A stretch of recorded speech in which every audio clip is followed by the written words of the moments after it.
As a part of the TOPTalk series, today we have Dr. Ali Askerov with us today. Dr. Ali Askerov is an associate professor and director of graduate study in the Department of Peace and Conflict Studies at the University of North Carolina-Greensboro. He has written on ethnic conflict, terrorism, mediation, peace education, conflict transformation, refugee issues, and structural violence, among others. He is an author or co-author of several books that include Contemporary Relations Between Turkey and Russia, From Crisis to Cooperation, published in 2018, Transformative Change as an Introduction to Peace and Conflict Studies, 2015, Historical Dictionary of Chechen Conflict, 2015, and Chechens from Past to Future, Healing the Wounds, published in 2012. And I'm Shujaat Ahmadzada, Research Fellow at the Topchubashov Center.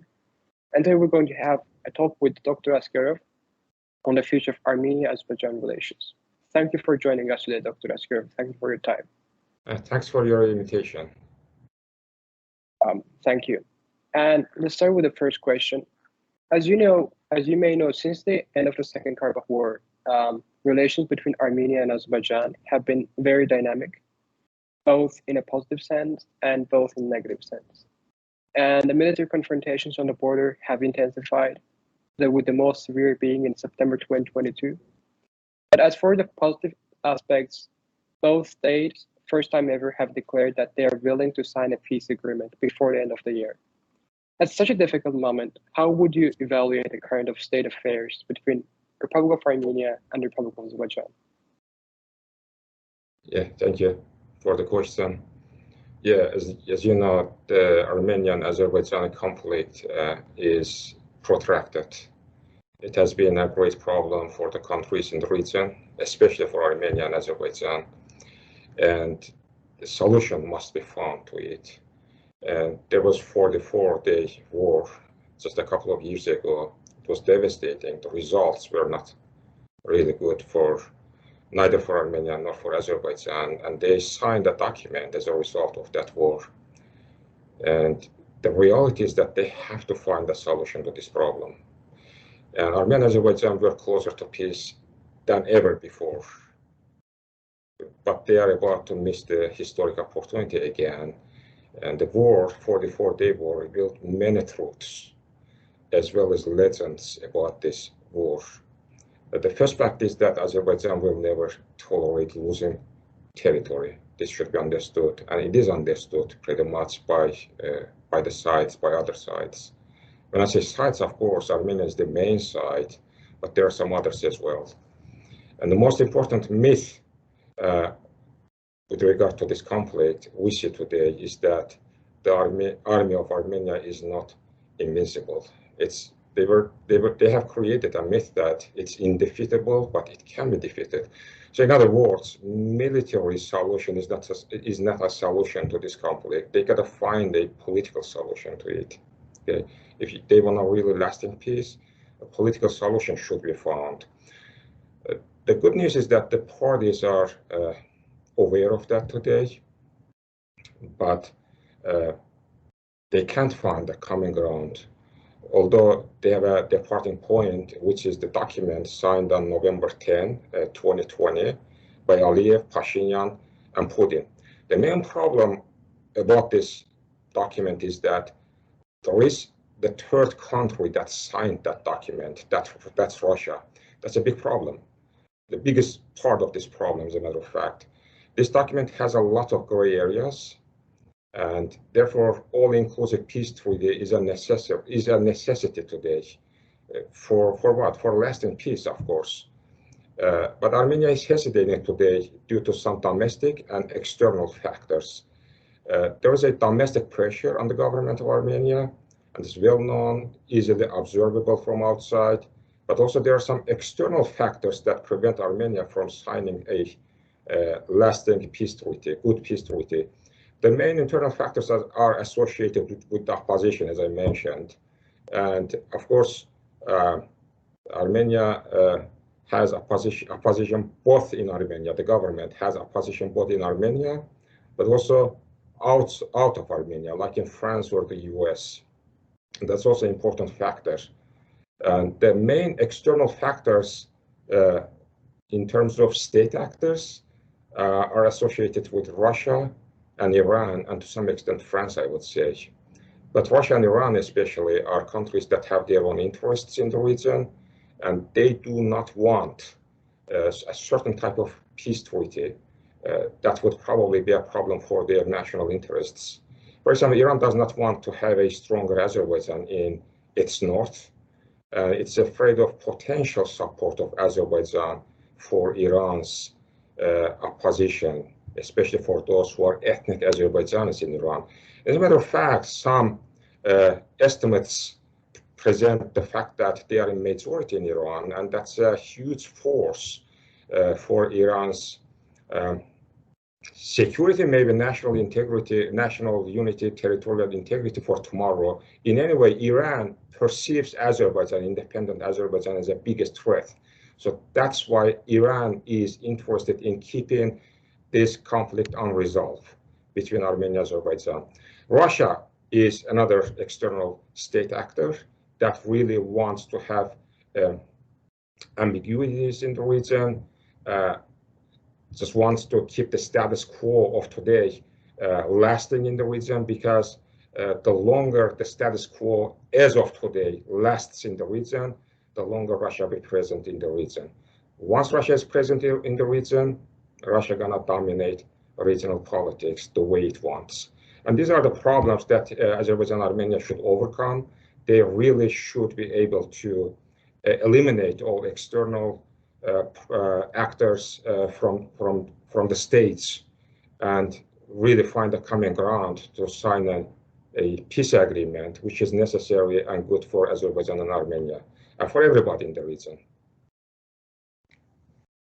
Thank you so much, Dr. Askerov, for pointing out the obstacles, which was the second question. Now moving, as Dr. Askerov, you have a great experience in the scholarship on the conflict studies and the conflict transformation and the ethnic conflicts. So you were talking about some gray areas, and you were talking about some problems and obstacles, both internal and external problems in front of Armenia-Azerbaijan peace. But as a member of academia, as a member of the scholarship, as a person who contributed to scholarship, how would you describe possible means to overcome those obstacles in front of the Armenian-Azerbaijani peace today? Yeah. If you could share, of course. Absolutely. When we speak about conflict resolution, we also speak about conflict management. We also speak about conflict transformation. There are different notions, of course. You cannot resolve conflict by applying force. I mean, in other words, through the application of brute force or brutal force, you cannot really resolve a conflict. You can impose something on the other party. If you want to really resolve the conflict, both sides should be satisfied. But here you see more than two sides. There are two direct sides to the conflict. That's Armenia and Azerbaijan. Armenia claims that there is the third party, that's Nagorno-Karabakh Armenians. But anyway, they are part of the Armenian party. So there are two real sides to this conflict. But we see more than two actors. So it means that those actors that are in the region in one way or another, or they have influence, their influence in the region, they affect the resolution process, okay? What we want to do we want to really transform the conflict or resolve our minutes? This is the first question, okay? But, okay, let's take a look at this conflict from the beginning. Who was the source of the problem for this conflict? Bloody, stubborn, and intractable conflict of Nagorno-Karabakh. It was Armenia. Armenia started the conflict, right? It created the problem. Who was supporting Armenia? That was Russia. It's well known. I mean, we are not open in America. It's known by everyone, by academia, everyone, that Russia supported Armenia fully in military terms in early 1990s, even before that, to occupy Azerbaijani lands. So it was Armenia who occupied Azerbaijani lands with the support of Russia, and it was Armenia who wanted to keep Azerbaijani lands under occupation at any expense. And then Armenia claimed that it was their right to self-determination. But on the other hand, those Azerbaijanis that lived in today's Armenia, they were expelled from Armenia. Okay, if you want to really claim self-determination for your nationals or compatriots in Azerbaijan, then you got to give others who live on your territories, right? Instead of trying to force them to flee your countries, your country, your regions, your rayons, whatever. So now today, anyway, after so many years, they are close to peace treaty. Now it is Armenia who resists to sign a peace treaty. It's Armenia mainly. Pretty much Azerbaijan tries to force Armenia to sign the peace treaty, and Armenia objects and resists to sign such a treaty. Now, how can Armenia, a defeated state, it's a defeated state, right, in the 44-day war. So a defeated state, Armenia, resists Azerbaijan so stubbornly. And how can this happen?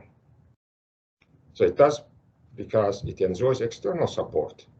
Of whom? As I mentioned, primarily of Iran, Russia, and France. And Iran does not want to have stronger Azerbaijan in its north. And what's the best way of keeping Azerbaijan from really developing in all terms? The best way is to have a problem for Azerbaijan. What's the problem for Azerbaijan? That's Nagorno-Karabakh.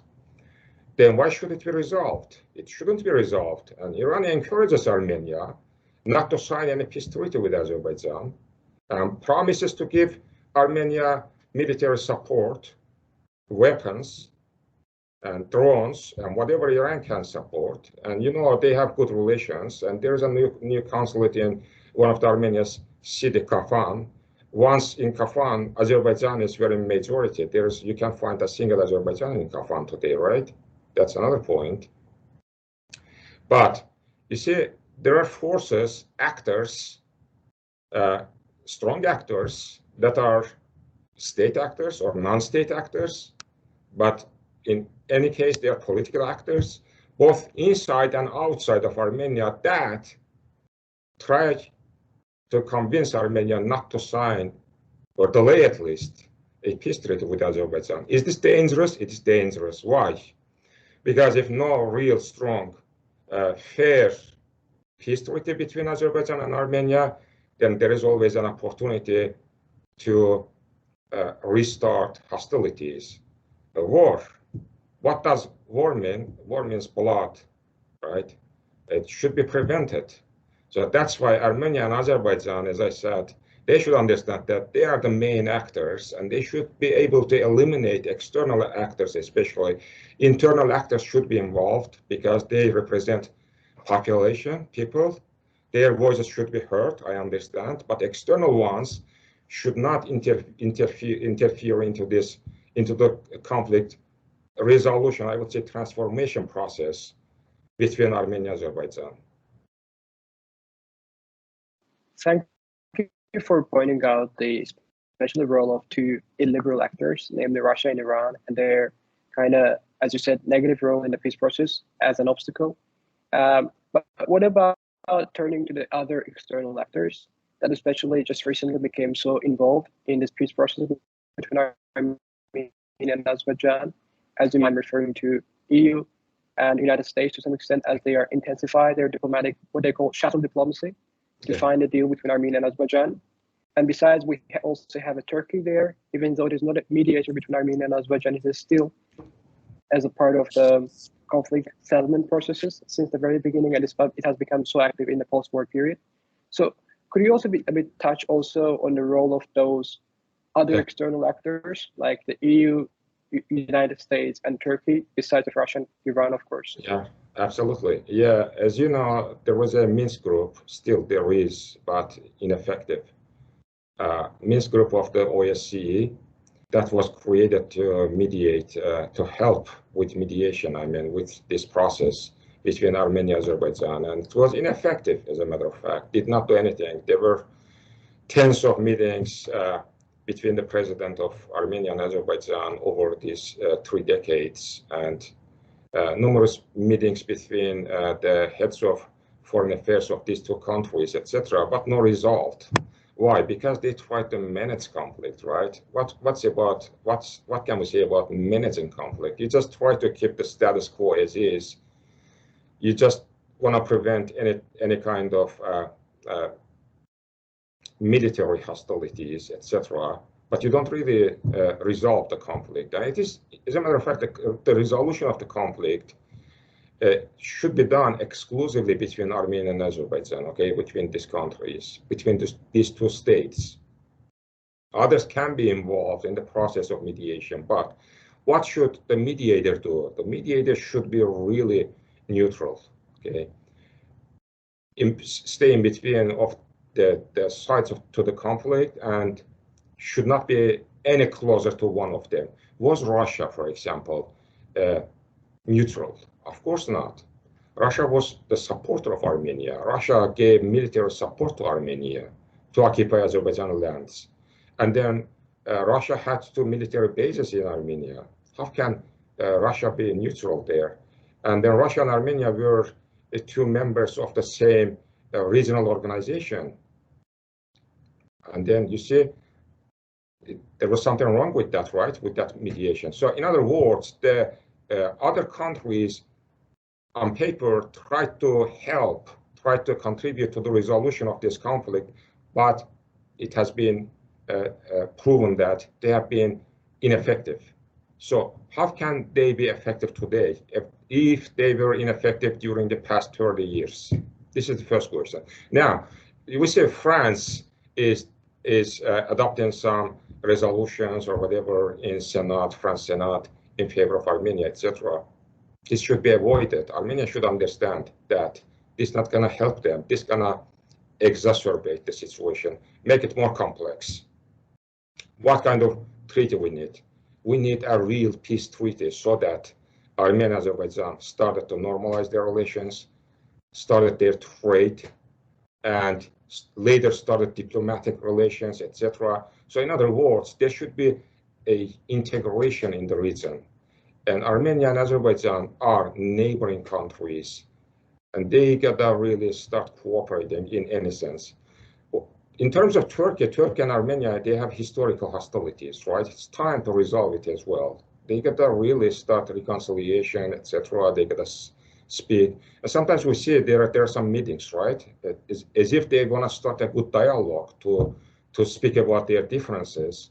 And at some point, we should see that they are more or less finding a common language and finding a common ground, because dialogue should be the starting point. If they can't speak, or if they don't speak, they can't find a solution to their problems. So Turkey is a regional country. Iran is a regional country. Of course, you should, to some extent, take their interests into consideration, but you should never let external actors come and be main actors in your conflict. That's why if Armenia and Azerbaijan manage to exclude those external actors, including France, Russia, Iran, etc., it's going to be in their common benefit, in their common interest. In terms of the US, they offered a solution, a new kind of approach to this conflict, which recognize Azerbaijan's national integrity, national unity, territorial integrity. That should be absolutely one of the main points, because probably the war taught us a good lesson that Azerbaijan not going to agree to any other solution. Any solution that can be found should be found within Azerbaijan's territorial integrity and national unity. That's the point, you know. And Armenia should understand this. Delaying this conflict is not in favor of Armenia, because this historical moment is a very good time.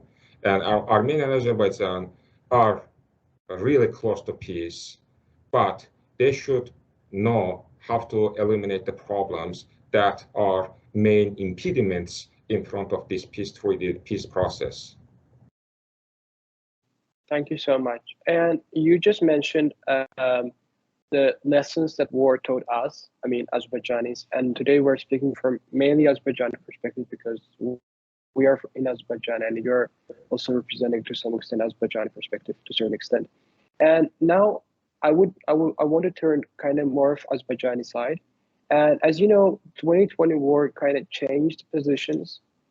In the post-war period, Azerbaijani side is still enjoying some sort of euphoria, as some call it, while on the other hand, Armenian side found itself in the state of affairs that Azerbaijan found itself in the mid of 90s, in one way or another.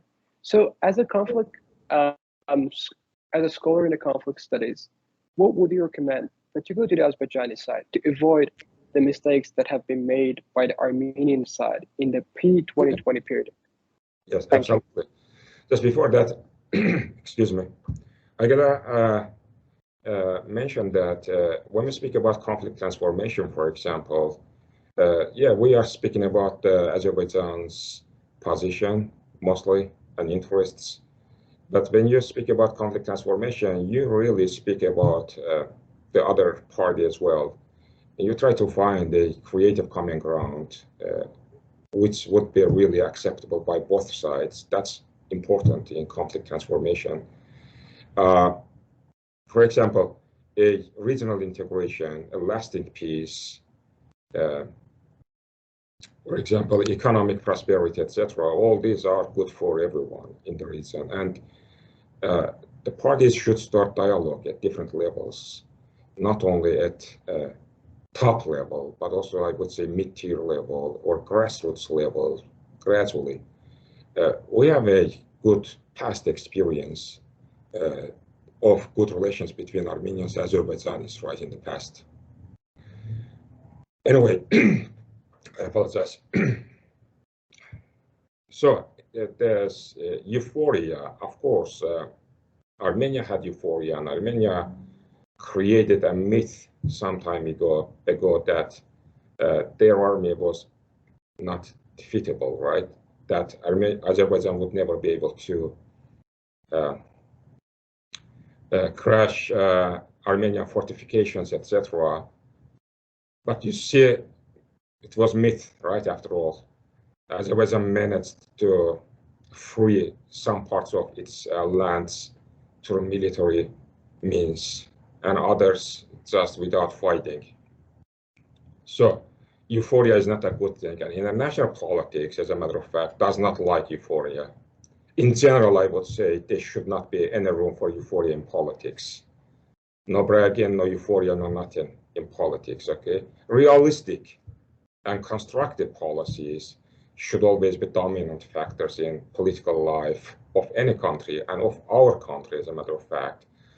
The problems should be identified carefully, all types of problems. There are macro problems, there are micro problems, there are problems related to social life of the Azerbaijani citizens, there are problems related to structural factors, economic factors, human rights. All these problems should be identified really well. When you identify problems well, you can really develop solution, good solution to address those problems. And Azerbaijan, the good sign is that recognizes the rights of its Armenian citizens, Armenian Azerbaijanis. Azerbaijan is a excuse me, multi-nation country, right?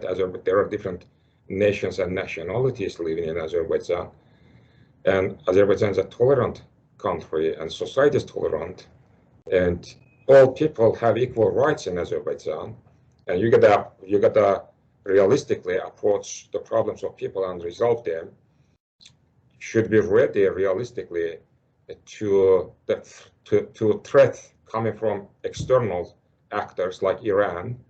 You know, Iran has been the biggest threat to Azerbaijan, right, recently. Armenia or Russia, for example, or France. So in other words, a realistic approach to the circumstances, problems, and anything would be in the benefit of Azerbaijan's state of Azerbaijan and people of Azerbaijan. So that's why, again, there shouldn't be any room for euphoria in politics. Thank you for your detailed answer. And moving to the last question, I guess you would agree with me that the post-conflict period requires a lot of effort, not only from the states, but also from civil society, the scholar community, and the other parts of society. Using the opportunity of talking with you, I would like to ask you about the ways that you would suggest that to undertake international peace can be sustainable. Because as you may know, there has been cases in history that peace agreements signed, but they were not strictly adhered and they were not implemented. And the new cycles of violence flared up once again. So what would be your suggestions for making the peace sustainable and long-lasting? Yeah, thank you so much. First of all, I must note that this peace treaty has been delayed tremendously, has been delayed for more than 2 years now, which is not a good sign. Azerbaijan was the winner of the war, and Armenia was the loser. And they signed a document, and the document speaks about, for example, starting new communication corridor between Azerbaijan and Nakhchivan, for example, and also speaks about a corridor between Nagorno-Karabakh region of Azerbaijan and Armenia through Latsin. The second has been fulfilled. The first has been ignored, for example. This is a big mistake. The approach should be fair to the process and to the agreement anyway. It should be fair. Both Armenia and Azerbaijan should get the impression that they are treated fairly, or each of them is treated by the other party to the conflict fairly, for example. We see there is no fairness, right, in this. This is an example only. Or we see that that document that was signed by Pashinyan, Aliyev, and Putin says that Azerbaijani internally displaced people should be returned to their lands, to their homes, by means of the UN, etc. But we don't see any sign to that, right, today. Or the big problem is landmines, etc.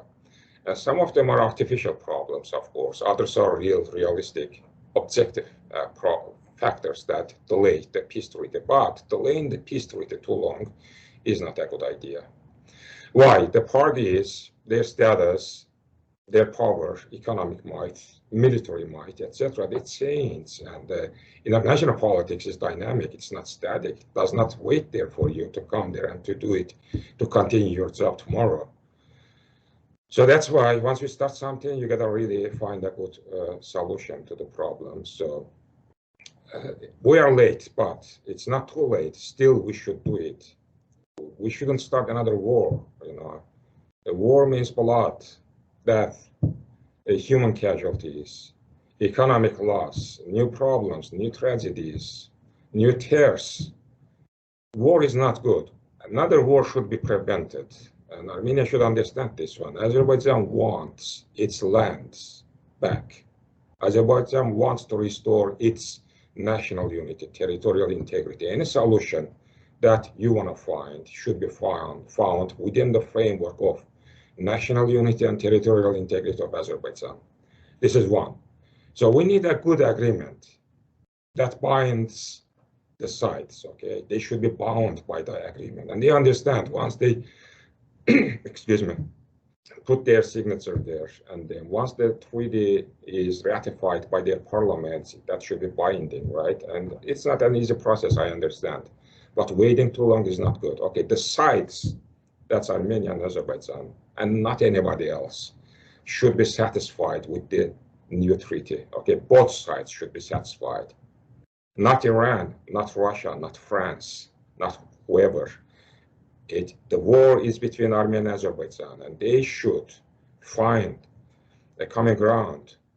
They should sign a document that satisfies both of them. But again, Azerbaijan's national unity and territorial integrity must be obeyed and confirmed, I would say, by this agreement. Okay, Armenia should understand that Azerbaijan's territorial integrity and national unity should not be negotiable. Armenia shouldn't force Azerbaijan. Otherwise, this peace treaty is not going to take place. This is a must. You want to make it sustainable, long-lasting, don't negotiate national unity and territorial integrity of Azerbaijan.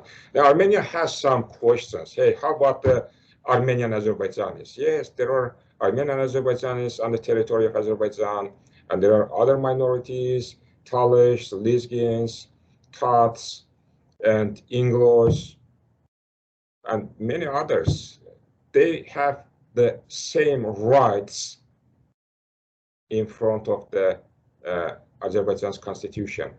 All Azerbaijani people are equal, okay? They can enjoy their cultural rights. They can, if they want, of course, have their schools in their own language. They can be tried even in court in their own language, in their national or ethnic, whatever language, okay? Mother's tongue, in other words. Azerbaijan is ready to give all of this right to them, but Azerbaijan's national unity and territorial integrity are not an element of negotiation. If you want to make the peace treaty really work, you got to consider this. The third parties should not be signatories or guarantors in any way. Maybe guarantors, but not signatory states. See, the document that was signed on 10th of November in 2020 was signed by Vladimir Putin as well, right? Then Vladimir Putin just brought Russian forces there as peacekeeping forces. And are they peacekeeping forces in the region? Of course not. There are many signs that those so-called peacekeeping forces in the Nagorno-Karabakh region of Azerbaijan act like a government, and this should be avoided. If you bring other forces, external forces to the region and they act like a government, they're not gonna be willing to give up that status in the future. They wanna try to perpetuate that. And then what happens? They create fertile ground for that perpetuation to stay there forever, longer. If they stay there longer, what happens? They exercise power on the regional governments. In other words, then Azerbaijan and Armenia don't become really independent in the long run. They got to understand that Armenia needs Azerbaijan and Azerbaijan needs Armenia. Armenia needs Turkey, as a matter of fact. And they should start good relations, really good relations with Armenia. Armenia should start good relations with Turkey. Turkey is ready for that. And with Azerbaijan, Azerbaijan is ready for that. And they should get security guarantees from Turkey and Azerbaijan, not from France, US, and Russia. If Armenia gets security guarantees from Turkey and Azerbaijan, Azerbaijan and Turkey are gonna give that guarantee to Armenia. They are more than happy to give that guarantee because they wanna put an end to the conflict in the region. They wanna prosper. As a matter of fact, Armenia should understand this one. Armenia should get integrated into the regional economy, not something else. Armenia is dependent on Iran today, but Armenia, by resolving the problem with Azerbaijan and Turkey, can prosper in all sense. And all this should be understood well. And that's why I'm saying the parties really should start a good dialogue to speak all aspects of the problem face to face, without the help of the third party. If the third party wants to participate as a mediator between Armenia and Azerbaijan, that's possible, but that should be a true mediation, not fake one that Russia has presented to us over the past about 30 years. That's why the approach should be sincere to this problem, to this process. Parties shouldn't lie to each other. Parties shouldn't mislead each other. Parties shouldn't try to win time to change the status quo in their own favor. In that sense, we're gonna see that hostility is gonna renew and the conflict in its violent form gonna take place again. That's why for sustainable, lasting peace treaty between Armenia and Azerbaijan, we need a good, sincere bilateral dialogue between Armenia and Azerbaijan. And they should really speak all aspects of this problem, and they resolve their problem as soon as possible. Okay, the sooner the better. Thank you so much for answering your questions. And dear guests, this was an interview with Dr. Ali Askerov, Associate Professor of University of North Carolina-Greensboro. And thank you, Dr. Askerov, once again for your time, and thank you for answering our questions in a very detailed and a cohesive way. Thanks much. Thanks for having me.